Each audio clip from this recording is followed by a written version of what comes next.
com muita satisfação que apresentamos mais um projeto da Comissão de Gestão e Empreendedorismo da OAB Paraná, nossa conversa num podcast sobre inovação, gestão e empreendedorismo.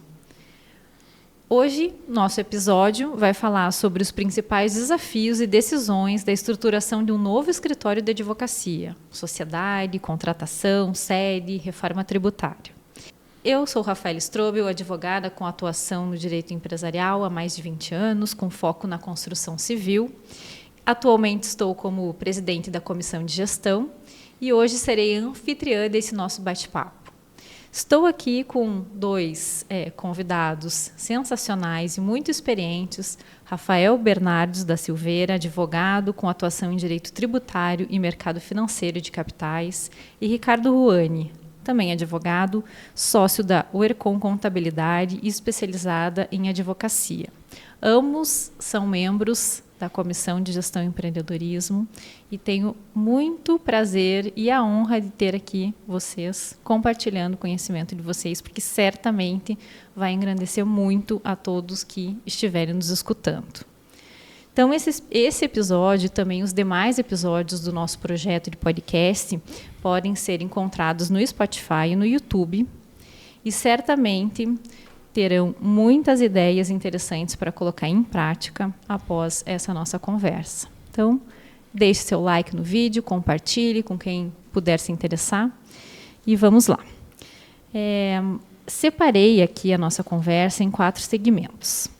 Então, nosso primeiro segmento, a gente vai tratar sobre o tema da sociedade, né? A sociedade que a gente sempre conheceu, né, como uma composição de sócios, sociedade unipessoal e também a atuação do advogado de forma autônoma. Começar perguntando aqui para o Ricardo, então, quais são os principais fatores que um advogado deve decidir quando ele vai decidir, né, aí, por uma ou outra modalidade dessas formas de atuação. Tudo bem, Rafa? Obrigado pelo convite. Obrigado também, Rafael, para a gente estar aqui debatendo. Eu acho que o primeiro ponto que o advogado deve pensar de como atuar é qual que é a maturidade que ele tem como empresário, como advogado que vai se colocar no mercado, né?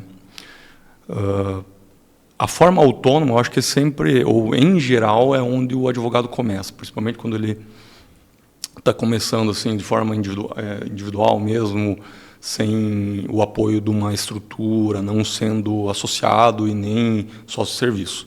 Então, o autônomo você tem que ter em consideração que ele é muito menos burocrático, né?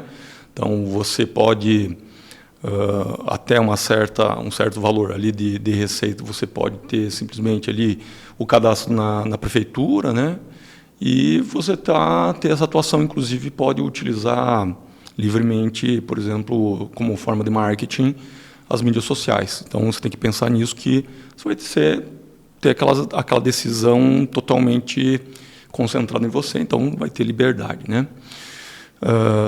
Falando talvez ali em despesas ou custos, né, do escritório, o autônomo ele tem que pensar que ele vai ter esse custo de alvará, ele vai ter que fazer isso, ele não precisa nem contar com um escritório de contabilidade, ele pode fazer sozinho, né? O controle de entradas e saídas, que a gente chama, né, de honorários, que é a entrada, e a saída, que é as despesas deles, através do livro caixa. Isso ele encontra, por exemplo, lá no site da Receita Federal, não custa nada para fazer. Dentro desse controle de livro caixa, ele vai ter que ter a burocracia de gerar ali o pagamento do imposto de renda, se for o caso, e também da contribuição previdenciária que ele é obrigado a ter sobre qualquer tipo de rendimento que ele tiver ali, né?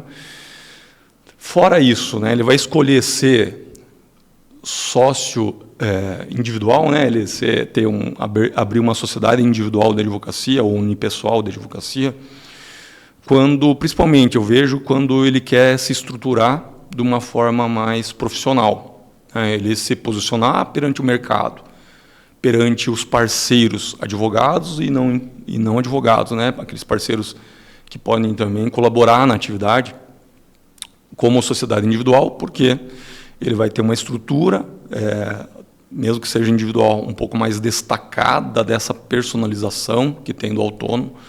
ele vai poder utilizar uma estrutura um pouco mais de empreendimento, né, jurídico, e não só aquela personalização, como já falei.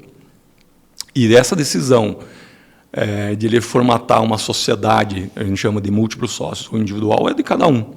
Eu sempre entendi que juntar forças, principalmente, né, com alguém que tenha conhecimentos outros, e não estou falando só do direito, né? Por exemplo, a primeira sociedade que eu formei foi com um rapaz que era especialista, né? Você saí da faculdade, mas ele tinha um enfoque mais, que era o desejo dele trabalhar mais na área do direito penal. Eu já sempre fui da área empresarial. Então a gente juntou forças, né, principalmente ali para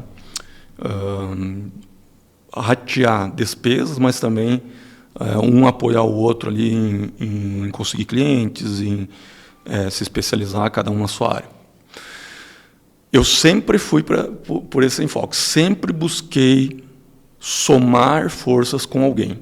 Agora mesmo na minha empresa de contabilidade, que é especializada em advocacia, eu sou advogado, não sou contador, já vou deixar bem claro isso, e a minha sócia é contadora. Obviamente que eu tinha que ter um contador ali para ser meu sócio, para constituir essa empresa. Então, essa decisão, a princípio, se baseia nisso, né? Igual um namoro, um casamento. Você fica solteiro ou ter alguém para dividir o sucesso, para alcançar sonhos, né, desejos do empreendimento.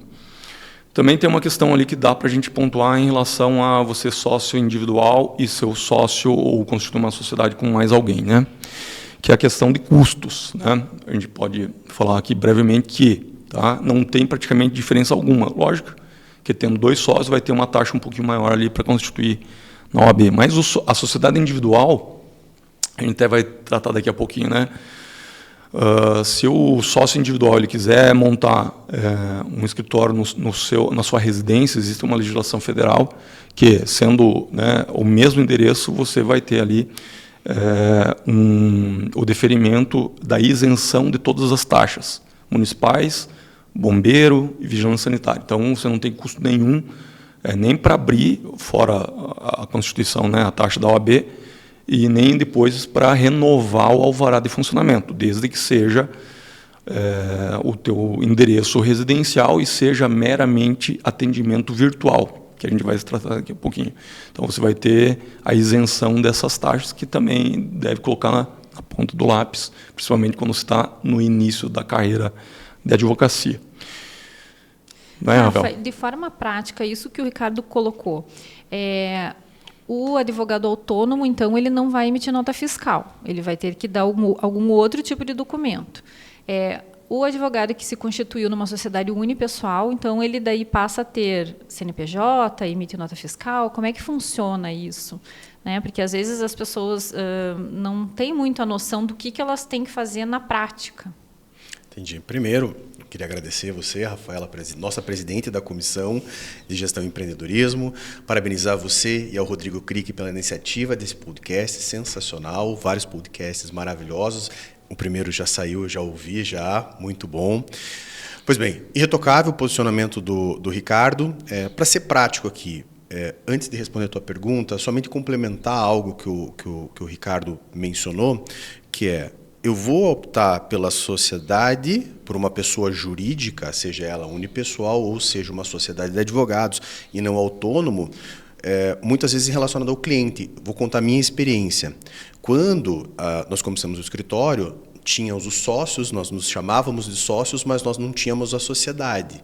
Atuávamos individualmente, até mesmo porque os honorários não eram suficientes para poder pagar todos os custos dessa sociedade, que hoje são muito mais baixos, hoje é muito mais fácil você montar essa sociedade.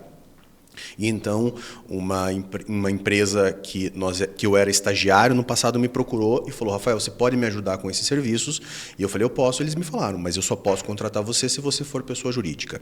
Então, a realidade empresas maiores só vão contratar, e a maioria das PJs, né, por orientação dos advogados, somente vão contratar sociedades. Então, dificilmente você vai conseguir um cliente maior sendo somente sendo advogado pessoa física. Posso até fazer um parênteses aqui? Claro, por favor. Você lembrou disso, eu não tinha lembrado.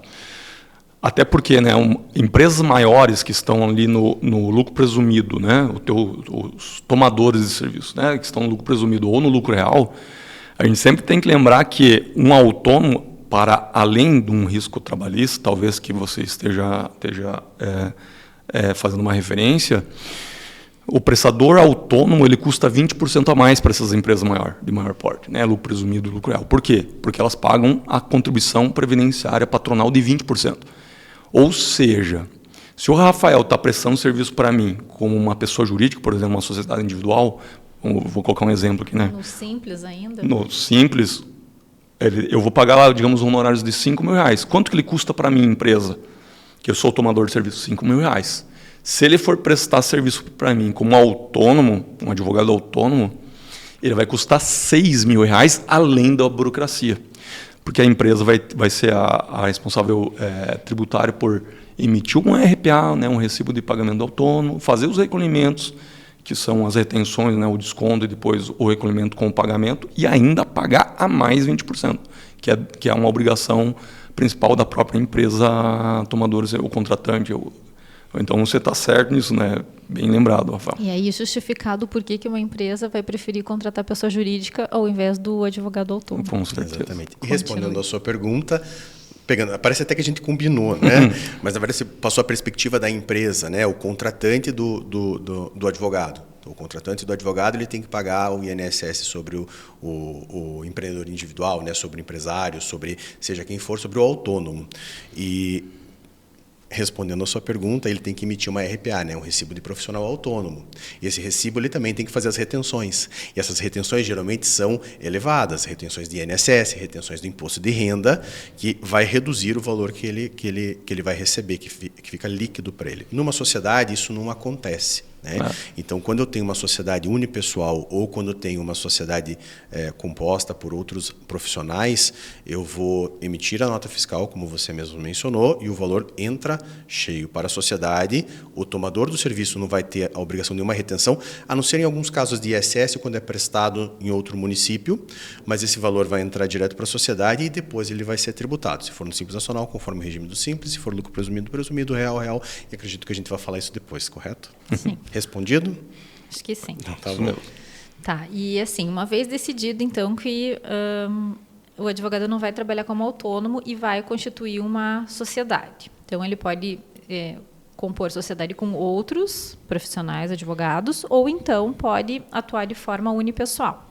Uma vez definido isso, eu acho que a gente podia passar para o segundo segmento, vamos falar sobre a contratação e a formação de equipe. Como que você, na tua experiência, né, tem visto as melhores práticas para formar uma equipe, para conseguir aí o engajamento do pessoal que vai trabalhar com você? Legal. Tem duas questões, né? Uma questão formal e a outra questão é uma questão de estimular as pessoas a trabalhar, a ter o objetivo que você pretende. Veja, o escritório ele foi constituído para quase 20 anos. Um pouco menos o escritório definitivamente constituído, mas ele existe de fato há quase 20 anos. E depois de um tempo com o escritório em Curitiba, surgiu a necessidade da gente abrir o escritório no Rio. Esse escritório no Rio ele foi um escritório com 2 sócios somente, em virtude de custos, porque quando você monta uma instituição nova, uma pessoa jurídica em outra seccional, você precisa ter a inscrição de todos os sócios, então 2 sócios tomaram frente, depois os outros foram entrando, inclusive o outro sócio do Rio de Janeiro, e quando a gente abriu em São Paulo, comecei eu como numa sociedade, à época não era unipessoal, era sociedade individual de advocacia, e depois ela se tornou uma sociedade. Então, a gente estrutura hoje o escritório dessa forma, com sócios, né, naming partners, os sócios de nome, que são apenas 3. Nós temos os demais sócios de capital, que são sócios que têm uma participação nas decisões da empresa, mas de uma forma mais efetiva, inclusive relacionado aos clientes, né? Então há uma participação maior nas reuniões, na captação de clientes. E o terceiro seriam sócios de serviço. Então, os sócios de serviço são aqueles que entram no escritório com o objetivo de prestar o serviço, recebem uma remuneração, eles acabam sendo sócio. Essa é uma figura, né, que a gente chama de jabuticaba. Existe somente no Brasil e somente para o advogado. Mas é uma estrutura que a gente sabe que funciona, que acaba aumentando a remuneração do advogado, do sócio de serviço, sem a tributação incidente, que seria a tributação de um empregado. No outro lado, para eu poder estimular, na verdade, somente dinheiro não traz esse estímulo para o advogado. A gente vê que o que mais importa, principalmente nas gerações mais novas agora, é a cultura da empresa. Então, a gente precisa apresentar para eles onde nós queremos chegar e como nós queremos chegar, se de forma ética, se de forma adequada. Então, você precisa entender muito bem, ninguém é igual, todos são diferentes. Então, você precisa analisar cada um deles, o que brilha mais o olho de um, o que brilha mais o olho do outro. Alguns são benefícios, né? Então, a gente está em fase de instituir a OABPrev, a Previdência Complementar, daqui da OAB, a qual eu sou conselheiro, para todos os advogados do escritório. Para alguns isso é muito importante, para outros nem tanto. Até mesmo para os mais jovens que têm esse horizonte, eles não entendem a importância de você ter essa previdência complementar. Para outros, é o dinheiro mesmo, e a conversa vem nesse sentido. Fala, olha, eu preciso receber um aumento, a distribuição precisa ser melhor, o que eu preciso fazer. E para outros é simplesmente a história de você ter um ambiente bacana com uma cultura. Aquilo te leva para um lugar legal, qual que é o objetivo do escritório, o que o escritório quer ser, qual que é o meu papel aqui dentro. Então, seriam esses dois pontos que eu teria para contribuir. Essa última questão do pertencimento, né? De fazer parte de alguma coisa, de acreditar no que está fazendo. É legal. Ricardo, e conte pra gente, na tua experiência aí ao longo da tua carreira, como que você viu essas pessoas, né? O engajamento de pessoas, agregar pessoas para trabalhar, e também pela tua experiência agora muito com a advocacia, né? Entrando na parte mais sensível, né? Que é o financeiro de muitos escritórios. O que você tem sentido? Então, vou contar um pouquinho do que todo mundo passa no começo da carreira, assim, para formar uma equipe, né? Principalmente é o financeiro, né? Então, o que a gente vai olhar se a gente levar em conta aí assim, contratar, formar uma equipe, né? Ou de sócios ou de pessoas contratadas, né? Nos formatos que a advocacia permite, que é ímpar, né? Não tem nenhuma outra profissão ou empreendimento empresarial que consiga ter essas figuras, como, por exemplo, o associado, né? Você tem a figura do associado autônomo, associado pessoa jurídica e também o sócio de serviço. São figuras ímpares, eu acho que não existe. É possível em, por exemplo, uma sociedade simples pura de contabilidade, o sócio de serviço, mas não ter um associado, por exemplo. Mas o que a gente leva em conta no começo da carreira sempre é a parte financeira. Obviamente que você tem que avaliar quem vai compor essa equipe na questão técnica, né, de qualidade técnica, e que é difícil também. Quando você não tem experiência e você precisa contratar alguém e você avaliar tanto a questão de postura pessoal, né, quais são os desejos das pessoas, né, como é que é o comportamento dela, por exemplo, numa empresa, num escritório. E depois também avaliar a questão técnica, que só vem com muito tempo. São os desafios. O que eu vejo que é o desafio principal, né, hoje é formar uma equipe que seja viável economicamente, financeiramente, mas também que você consiga manter as pessoas qualificadas no seu escritório por um longo tempo, para passar até pelaquela fase de treinamento, adequação, né, você conseguir reconhecer os desejos da pessoa. Na parte prática da contabilidade, hoje em dia, o que a gente avalia mesmo é que o escritório com uma certa maturidade é bem interessante já trabalhar com a figura do sócio de serviço, desde que, né, ele tem uma maturidade para fazer desde a seleção, o recrutamento, a contratação e depois a gestão dessa equipe de sócio de serviço, por exemplo, né? Porque não é só pensar no financeiro. O financeiro é bem interessante, o sócio de serviço, mas você tem que ali trabalhar também com os desejos das pessoas, que ela vai estar ali como um sócio, vai estar ali como um sócio de serviço, que talvez ali vai ter menos ingerência, né? Ou menos gerência mesmo na sociedade, mas ela precisa ter um comportamento talvez de intraempreendedor até, né? Então o escritório tem esse desafio. O que a gente consegue na prática é estabelecer que quais são as diferenças financeiras, tributárias e financeiras para cada figura, e hoje em dia um escritório com uma certa, não estou falando nem escritório grande, mas com uma certa maturidade de gestão de pessoas, gestão financeira, consegue hoje em dia, é muito bom essa implantação do sócio-serviço e também depois para fazer a gestão. Você consegue, por exemplo, alcançar talvez, né, entregar aquele desejo financeiro e de carreira para um advogado sem aumentar o custo financeiro e tributário do escritório. Eu acho que a minha experiência está nisso, né? Eu faço essa parte de consultoria para implantação e depois de gestão do sócio-serviço. Eu acho que os escritórios com uma certa maturidade, pode ser pequeno, médio até grande, estão indo para essa questão de planejamento de carreira atrelado à figura do sócio-serviço. Legal, interessante.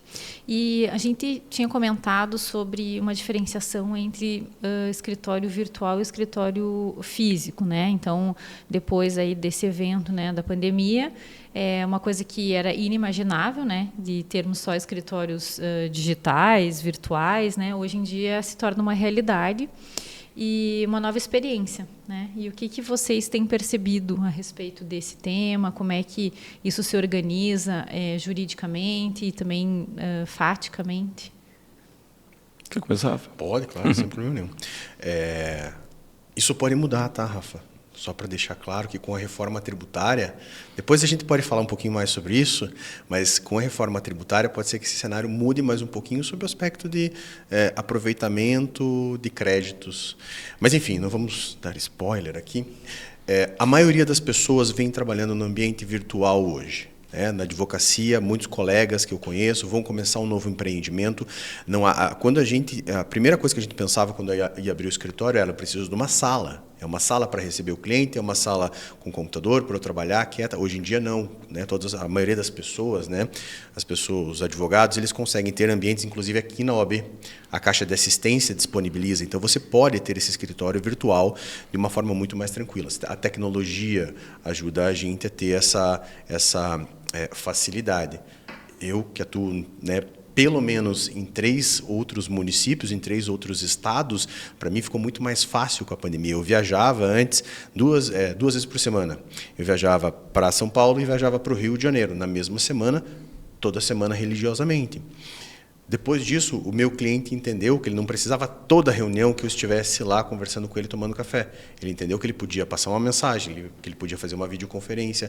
Então, isso facilitou muito. Hoje em dia, a minha rotina, para o meu benefício, mudou muito também. Então, eu acredito que hoje as pessoas têm trabalhado mais. Agora, lá no escritório, como é que funciona? O advogado que trabalha lá. Quando a gente, e é isso que eu queria falar, quando você mencionou a questão da carreira, a questão de tudo, sócio de serviço, é importante ser transparente na hora da contratação. Então, você vai contratar um advogado, tem que explicar: olha, o regime daqui é um regime de sócio de serviço, onde você pode ter uma progressão para sócio de capital e, eventualmente, dependendo das condições e do ego, você pode se tornar um name partner, né? Então, isso pode acontecer, mas nesse momento a gente fala, sempre eu e o meu sócio, nós estamos conversando na última entrevista, e eu falo: para mim, eu não preciso te ver dentro do escritório, desde que você entregue tudo o que foi atribuído a você ou mais. Para o meu outro sócio, se você não estiver dentro do escritório, você corre o risco de não trabalhar mais aqui. Então, a gente precisa medir as coisas. Aquela pessoa não pode ficar, ela tem que saber o que ela vai cumprir, mas a gente sempre vai conversando em qual departamento ela vai trabalhar, se aquele departamento é necessário. Por exemplo, para os clientes de São Paulo que têm atendimento em Curitiba, é necessário que a pessoa venha para cá ou vá até o cliente. Então, isso a gente precisa gerenciar. Como bem falou o Ricardo, a gente precisa de gestão. A gestão é super importante. Sobre a sede, né, você ter uma sede física ou um atendimento, um escritório unicamente virtual, na pandemia acelerou muito, né? Eu acho que muitas pessoas viram na pandemia que, pelo menos naquele momento, né, naquele período ali, não foi necessário, até porque nem podia fazer reunião presencial, mas acelerou essa virtualização de atendimento e o escritório ter a pessoa não depender de um espaço físico, até, né, tendo uma economia para a atividade. mas eu acho que agora está voltando. Principalmente para o escritório que já tem equipe, né? São vários sócios ou enfim, um advogado que tem uma equipe ali para coordenar. Eu acho que está havendo agora uma volta da ênfase, do enfoque na gestão de equipe presencial, ou híbrida, pelo menos híbrida. Tá? Os meus clientes da área de advocacia, que é o nosso nicho, eu vi bem isso. Então, teve um período ali até um ano depois da pandemia, continuou ainda praticamente 90%, 99% com a equipe em home office. Depois disso, estão migrando agora, passaram a migrar de forma híbrida e agora muitos voltaram totalmente presencial. Obviamente que pode ter até uma certa margem de flexibilidade para algum momento ter. E o que é relatado, né? A gente faz folha de pagamento, então tem toda a questão ali de controle de jornada, se for o caso, né? Para alguns escritórios maiores. E a gente vê o seguinte, né? Que a gestão presencial ainda ela é mais fácil. Em geral, é mais fácil. A advocacia, como um todo, ela ainda tem aquele aspecto do empreendimento ainda tradicional, formal, né? Tem uma questão formal. E a conversa presencial ainda prevalece, me parece. Tá? Treinamento, acompanhamento, fazer aquilo que eu vejo, né? Fazer aquelas reuniões, a gente chama de 1 a 1, né? Então, um advogado, o chefe do escritório ou o chefe da equipe faz aquela reunião de carreira, 1 a 1, individualmente, depois faz aquela reunião do setor, enfim, de todo o escritório. Eu ainda vejo que agora está voltando presencial, praticamente quase todo mundo voltou presencial, se não todo ou parte. E a questão do virtual, eu acho que ainda não vai extinguir, porque muita atividade da advocacia permite 100% atendimento virtual, né? Desde uma boa parte das audiências, a reunião com o cliente, agora praticamente todo mundo já tem essa facilidade de comunicação. Então, eu acho que é um momento que aquilo que se consolidou no virtual me parece que vai ficar, mas aquilo que era presencial voltou a ser presencial depois de 1 ano, 2 da pandemia. Sabe o que eu fico pensando, se me permite, Rafa? Até vou fazer uma pergunta para você. Como que era para você na época que você teve as suas filhas? Como que você atuou? Você estava trabalhando? Eu estava trabalhando e, na época, ainda era bem o comecinho da digitalização. Então, os processos ainda eram físicos, porque uma nasceu em 2009 e outra em 2010. Né? A digitalização completa, acho que foi só 2012, né? Completa, né? Até hoje a gente não tem, mas assim, digamos, né? Projude efetivamente funcionando aqui no Paraná. Não sei você diz em qual aspecto, né? De como que eu lidei com isso? Porque eu vejo como assim uma facilidade, e até vai aqui um clamor, né? Eu vi a minha esposa agora, ela trabalhando sozinha, ela tem um tio que já tem uma certa idade, então ele não tem uma participação efetiva no escritório, e ela decidiu agora fechar a sala dela, depois de um tempo que nosso bebê nasceu, e durante esse tempo, a possibilidade de estar em casa, no ambiente virtual, atender o cliente e ao mesmo tempo fazer isso, você sabe que advogado não tem advogado que trabalha como empreendedor autônomo ou como empreendedor, ele não vai ter esses 4 meses ou 6 meses que as empresas dão. E eu me permiti também, e agradeço muito aos meus sócios que permitiram que eu fizesse isso também, me ausentar parcialmente do escritório e ficar mais em casa para poder dar uma mão. Todo mundo sabe que mãe é mãe, né? Então o pai está ali só para levar uma bronca ou para ajudar o máximo que pode, mas deveria haver um programa um pouco mais... e aí vai um pedido, uma solicitação à diretoria da OAB para dar uma atenção maior às mães, advogadas, empreendedoras ou autônomas nesses primeiros meses ou primeiros anos de vida dos bebês. Porque muitas vezes os pais têm 5 dias e saem. Eles não estão mais em casa. E como otimizar isso para trazer o pai também para dentro de casa, como conscientizar, como trazer esse problema. E para não dizer que está totalmente fora do contexto do nosso painel, do nosso podcast aqui, inclusive até com benefícios fiscais, poder colocar isso de alguma certa forma, como é o benefício de 6 meses para grandes empresas que existem para todos os funcionários, né? Então, as mães que ficam os 2 meses adicionais do que os 4 legais, eles podem ter alguma dedução tributária.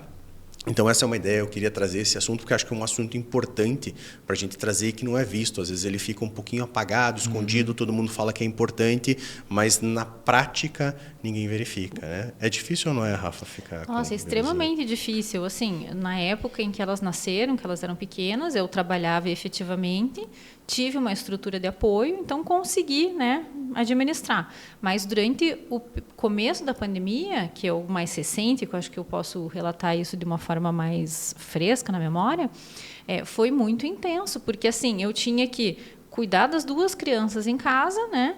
Tinha que administrar os processos, tinha que inicialmente a gente não tinha estrutura, não estava organizado.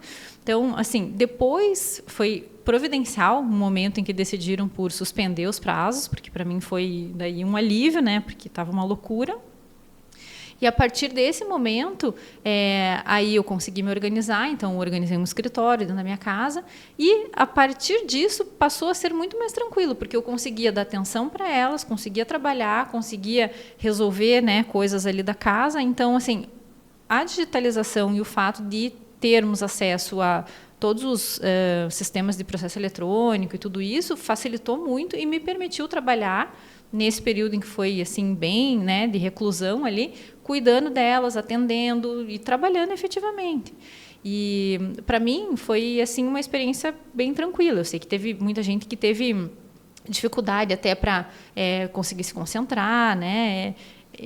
Também sei de outras pessoas que tiveram dificuldade, que assim só trabalhavam, né? Então eu acho que eu consegui administrar bem, atendendo as coisas da casa, atendendo as meninas e também atendendo as questões de trabalho, porque muitos dos clientes passaram a entender que é possível fazer uma reunião online, reunião de trabalho, efetivamente, né? Então, você abre ali num aplicativo, sei lá, Google Meet, já chama na empresa lá o contador, o financeiro e tal, a gente já monta uma reunião de trabalho como se a gente estivesse sentado numa mesa de escritório, puxa a planilha, vê tal coisa, resolve tal informação, tudo de forma virtual, economizando tempo e muitas vezes até sendo muito mais assertivo, porque se você está ali no presencial, fala, não, vou ver, vou pegar a planilha, vou lá não sei aonde, vou no outro departamento, vou abrir. Aqui já era tudo em tempo real, já acontecia tudo. Então, assim, achei que para mim foi uma boa experiência, foi um amadurecimento. Legal.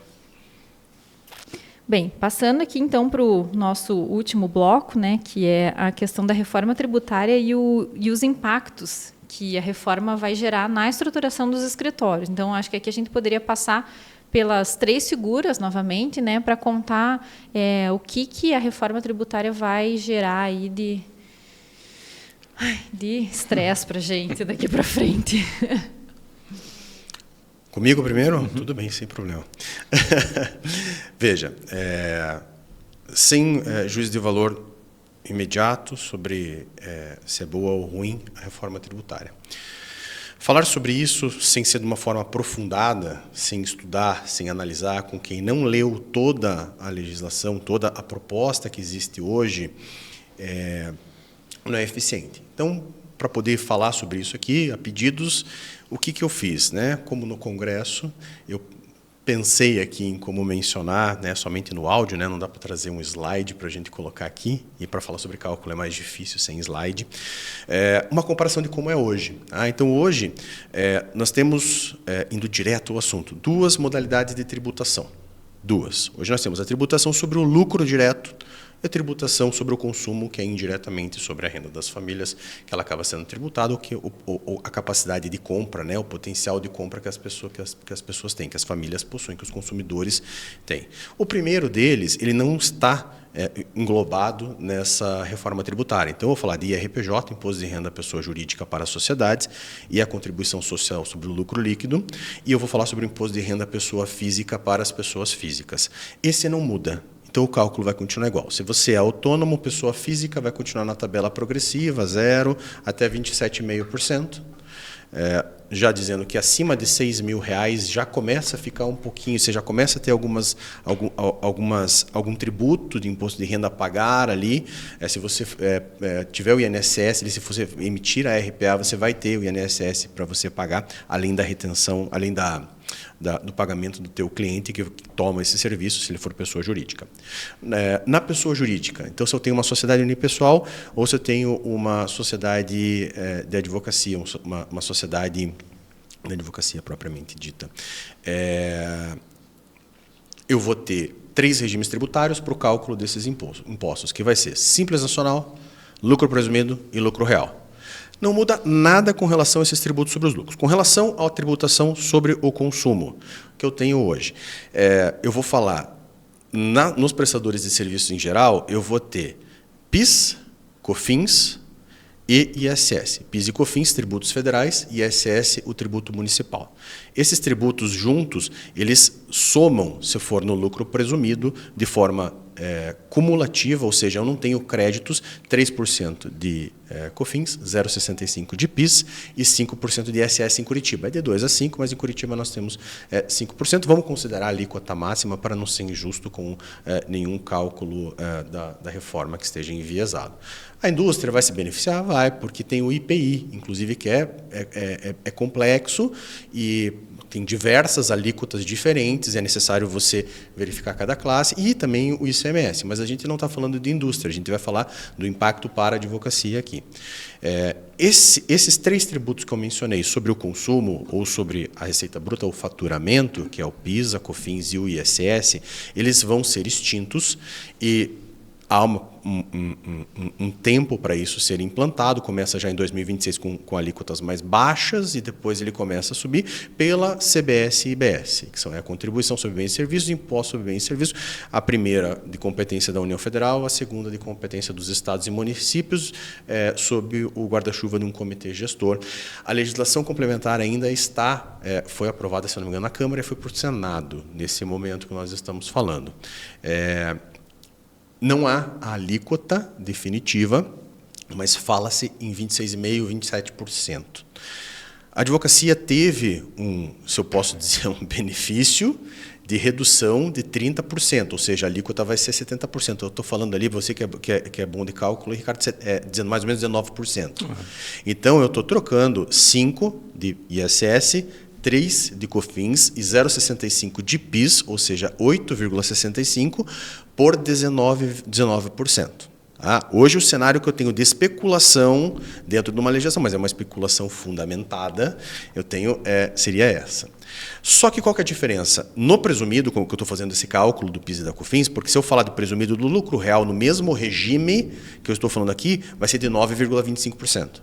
Então, vai ser, em vez do 9,25% de PIS e COFINS, mais 5% de ISS. Então, estou falando ali de 14,25%, contra os 19%. É o mesmo regime que eu tenho, só que há a menção de que vai haver a possibilidade de mais créditos. Os advogados podem tomar mais créditos. E daí o que eu mencionei para você com relação ao serviço. Por exemplo, esse tributo, CBS e IBS, a tendência é que, se tudo continuar conforme a legislação está aplicada, ele seja aplicado à locação de imóveis. Então, se você tem um escritório onde você loca um imóvel e você pode deduzir aquele imposto da tua receita, isso quer dizer que você pode pensar num imóvel diferente, um imóvel maior.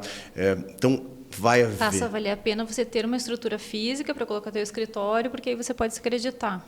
Não necessariamente vale a pena, mas isso pesa na decisão. Sim, na hora de se decidir. Fazer sentido.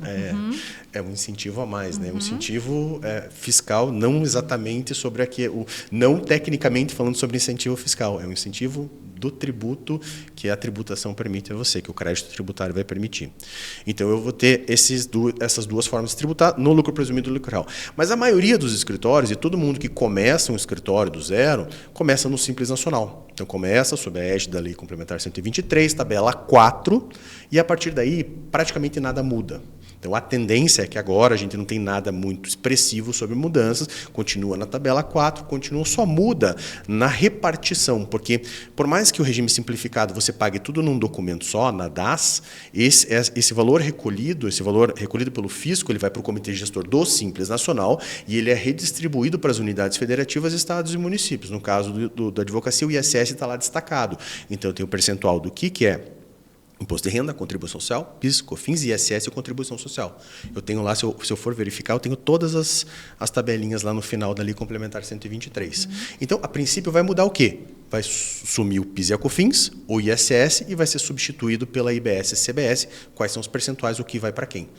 Mas, em regra, pelo que você está nos contando, é que quem está no Simples não vai ter muita alteração. Quem está no Simples, a princípio, pode não ter muita alteração. Por que pode não ter? Porque, lembre-se, o IBS e o CBS são impostos não cumulativos, são tributos não cumulativos, que é o chamado IVA, né? Imposto sobre o valor agregado. E o IVA pleno, eu tenho que tomar crédito de todas as etapas anteriores, tudo que eu gastar na minha operação. E a gente vê, no caso do PIS e COFINS, que a Receita Federal não permite que seja pleno isso. Né? Então, a gente precisa entender se esse entendimento ele vai ser reaplicado na CBS e no IBS ou não. Então, eu vou poder me acreditar daquele percentualzinho pequeno. Agora, vai haver opção para que o advogado do Simples Nacional, a Sociedade de Advogados do Simples Nacional, ela opte de pagar a CBS e o IBS por fora. Quando ela faz isso, ela pode se creditar dos valores. Tem que ter um crédito enorme para poder fazer sentido. E para isso vai precisar de uma estrutura contábil robusta por trás. Exatamente. E você já levantou a bola, né? Perfeito, é isso mesmo. Então, eu vou passar aqui a palavra para o Ricardo para ele contar o que a advocacia deve fazer para se preparar para essa nova fase, né? Então, continuando, o Rafael explicou muito bem, né? Então, tem essa complexidade, até porque não está ainda... Até eu e o Rafael a gente está discutindo sobre a reforma tributária, mas nós somos, assim, a gente conservador, no sentido assim, nós dois chegamos a uma conclusão que é muito cedo ainda para tratar sobre a reforma tributária para a advocacia. Tá? Primeiro que, por enquanto, né, Rafael? Por enquanto, o Rafael falou que a maior parte dos escritórios, das sociedades, estão no Simples Nacional. A princípio, nada muda. Você tem a opção, né, você pode ter a opção de fazer a apuração, que seria do PIS e COFINS, através da CBS, e do ISS, através do IBS, por fora. Se você fizer isso, a princípio, é muito mais caro. Fica muito mais caro. Né? Então, você teria essa opção. Você não vai ter essa opção a partir do momento que você ultrapassa que hoje já existe o sublimite do Simples Nacional. Hoje é 3,6 milhões, me parece que vai continuar. Você tem que apurar o ISS hoje por fora. Ou seja, você paga o Simples Nacional mais o ISS com uma apuração diretamente, digamos assim, no sistema de cada uma das prefeituras, que varia ali de 2% a 5%, em geral é 5%. Com a reforma tributária, vai continuar a mesma coisa. Né? Só que, em vez de você apurar por fora, ali nos 3,6 milhões, né, no ano, ou nos últimos 12 meses, em vez de você apurar o ISS por fora, você apura o IBS por fora. Mas, de acordo com o que a gente estava falando aqui, quando você chegar nesse momento, vou fazer só uma... Não, fica à vontade. Tem a questão do ISS fixo também, né? Que a gente estava discutindo que vai ser extinto, né? Não tem mais CBS e IBS fixo. Exatamente. Né? É um baita de um benefício para quem está no lucro presumido, no lucro real. Exatamente. Hoje, né, o que a gente pode falar? Assim, eu estou falando assim, meio que assim, uma previsão, né? Você vai começar a tratar sobre a apuração do CBS, do IBS por fora, me parece, até por conta da alíquota que você falou dos 19%, quando você tiver com um escritório ali faturando uns 2 milhões para frente, 2 milhões, 500 mil, porque eu estou comparando a alíquota do Simples Nacional puro, né, com o Simples mais a apuração do CBS mais ISS por fora. E aí você pega isso e ainda consegue compensar o crédito com o débito. Apesar que, né, na minha contabilidade, a gente vê que o escritório de advocacia tem muito pouco crédito, por exemplo, de PIS e COFINS para absorver. Vai aumentar um pouco isso, sim, mas para a advocacia muda pouca coisa, né? Só para falar, né, o que você se acredita? Você se acredita de bens e serviços adquiridos no percentual do PIS e COFINS, né? Que vai ser ali um pouco maior, porque vai ser o CBS. E você se acredita para abater, se for fazer o CBS e IBS, para abater o IVA, né? Então você vai abater o que você vai ter que pagar no mês. Você acredita daquilo que você adquiriu, bens e serviços, acredita o valor do percentual que é permitido fazer, e esse percentual vai dar um valor. Digamos que você tem a contabilidade apura lá que você tem que pagar 12, mas você já pagou 6 na entrada, na aquisição do bem e serviço, vai abater 6, vai sobrar 6 para você pagar. Resumindo... Mas a folha não tem crédito. A folha não vai ter. Problema, né? Inclusive, né, Rafael, a gente estava falando, vai ser mais um passo para a grande, digamos assim, onda de pejotização da advocacia. O dono do escritório vai querer repassar para o advogado ali e falar, olha, monte o escritório e emita nota para mim para eu poder me acreditar. Porque sendo folha de pagar... Mesmo sendo sócio de serviço... O sócio de serviço é sócio de serviço. Não, o sócio de serviço é diferente. Então, talvez estimule o crescimento do sócio de serviço figura. também. Mas sócio de serviço ele não tem o crédito, né? Sócio de serviço é sócio, eu vou distribuir dividendos para ele. Não, sim, entendi. É que daí você está falando que ele vai querer que se monte uma pessoa jurídica justamente para poder utilizar o crédito. Isso. Entendi. Já há uma tendência, já há um certo, né, posicionamento, né? Poucos escritórios, eu até indico isso. Você vai contratar um autônomo, contrata um autônomo que tem uma pessoa jurídica, ou monta uma pessoa jurídica, né? Ele constitui uma pessoa jurídica para não ter, primeiro, reduzir um pouco o risco tributário e também reduzir o custo do autônomo ali, né? De você contratar como autônomo. Mas eu não quero chegar. O Rafael especializa em direito tributário, eu também fui consultor tributário, mas o que a gente tem que chegar nisso? Você não precisa se preocupar muito hoje, se você é um escritório menor, em como que vai ficar, porque o Simples Nacional vai permanecer. Mas se você você tem um sonho, né? A tua perspectiva é crescer, e aí eu já vou voltar para aquele valor de 2 a 2,5 milhões de faturamento. O que você tem que se preocupar hoje é em gestão. Apreenda e tenha parceiros para fazer gestão financeira primeiro. Segundo, gestão fiscal, que é emitir as notas fiscais, exigir as notas fiscais de aquisição de serviços e bens e organizar isso, porque a contabilidade ela não consegue ainda ter uma bola de cristal, não faz mágica. Você tem que fazer a gestão financeira e apontar aquilo que você gastou e as notas fiscais, né? O arquivo, apontar o arquivo, fazer uma organização de arquivos XML, programa de nota fiscal, e emitir as notas. Para depois, um dia, quem sabe, você usar alguma vantagem que vai ter da reforma tributária, fazendo ali a conta contábil ou financeira de crédito e débito dos tributos. Além disso, né, que eu gosto de chamar a atenção, né, Rafael? Ter essa organização, essa maturidade de gestão financeira, fiscal, né? E ter o que às vezes ainda falta à advocacia, ter aquela mente empreendedora, né, Rafael? De contar com parceiros que também têm essa mentalidade de gestão financeira, de gestão contábil, de gestão, enfim, gestão financeira, gestão fiscal e gestão contábil. Porque você tem que se cercar de pessoas que trabalhem na formalidade, né, Rafael? Para você chegar na reforma tributária digamos lá no finalmente de 2033, você está com tudo isso rodando naturalmente, Rafael. A visão do empresário de sucesso sobre esse serviço é uma visão de investimento, não de custo ou despesa. Então, isso que é importante. Eu vou contratar alguém para reduzir ou para me colocar no trilho correto da tributação, tributação seja de economizar tributo, recuperar tributo ou não conformidade, né? Eu tenho hoje a conformidade fiscal. Diminuir o risco, né, que você pode ter. Exatamente. Então, assim, a visão do empresário de sucesso é uma visão de investimento e não de custo. Sensacional. Estive aqui, então, com 2 excelentes profissionais compartilhando conhecimento, experiência. e muitos insights interessantes aí que podem ser aproveitados no nosso dia a dia. Falamos também sobre os tipos de sociedade, as formas de se organizar, sobre a experiência de ter um escritório físico, virtual, como montar e estruturar uma equipe, como engajar pessoas, né? E falamos aqui também um pouco sobre a reforma tributária, com o que a gente pode falar hoje em dia, né? Da forma como está posta.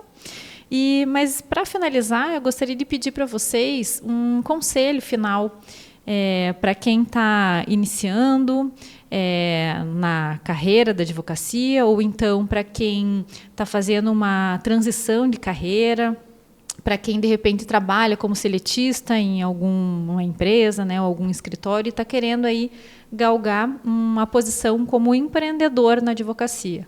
Então, se vocês puderem dar um conselho.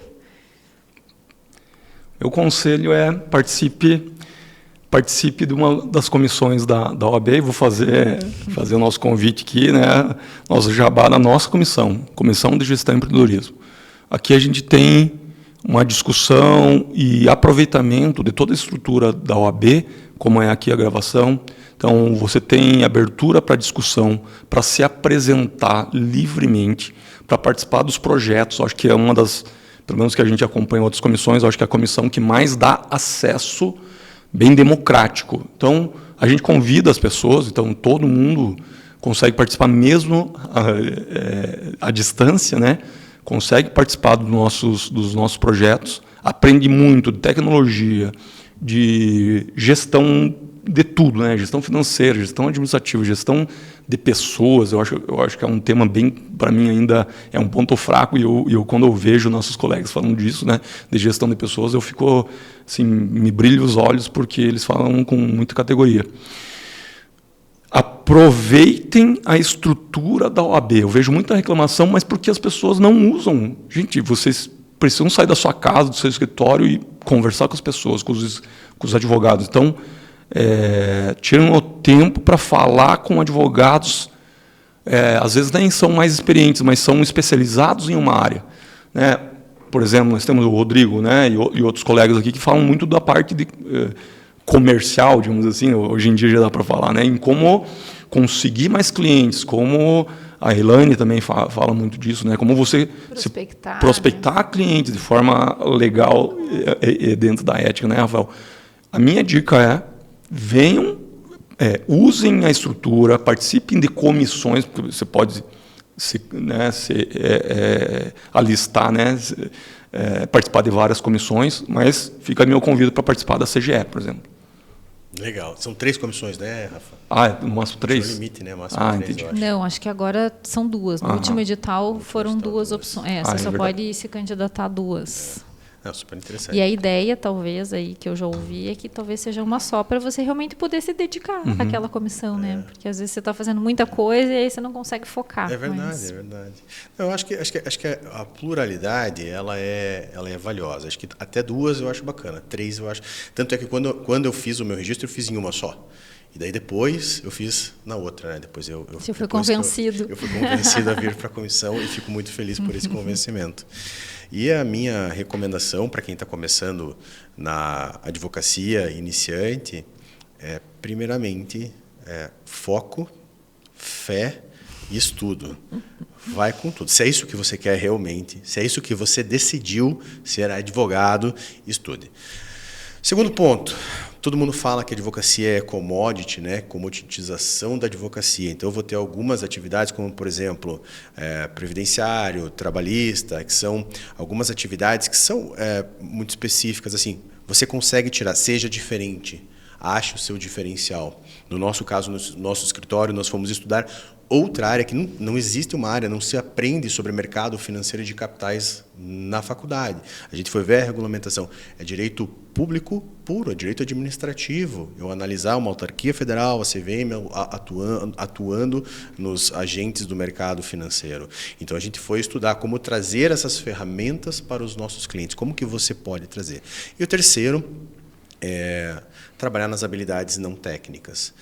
Se você decidiu empreender na advocacia, você precisa falar com clientes, você precisa falar com funcionários, com sócios, com fornecedores, com todas essas pessoas, todos são pessoas. Você precisa ter as chamadas, eu não sei mais hoje se é correto falar, mas as soft skills, você precisa estudar. Você precisa estudar marketing, você precisa estudar gestão, você precisa estudar vendas.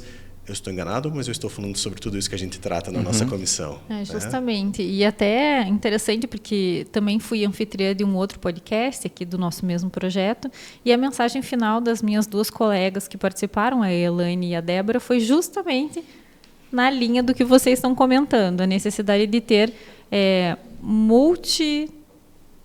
multi-habilidades, né? Então, desenvolver outras coisas que não só a questão da advocacia em si, que é o primeiro, né? Fundamental saber o direito, saber o que você está se propondo, né?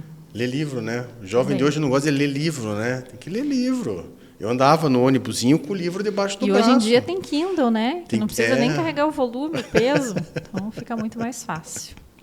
Mas, então, gostaria de agradecer profundamente ao Ricardo Ruani, Rafael Bernardes, por suas valiosas contribuições, né, por terem participado desse episódio.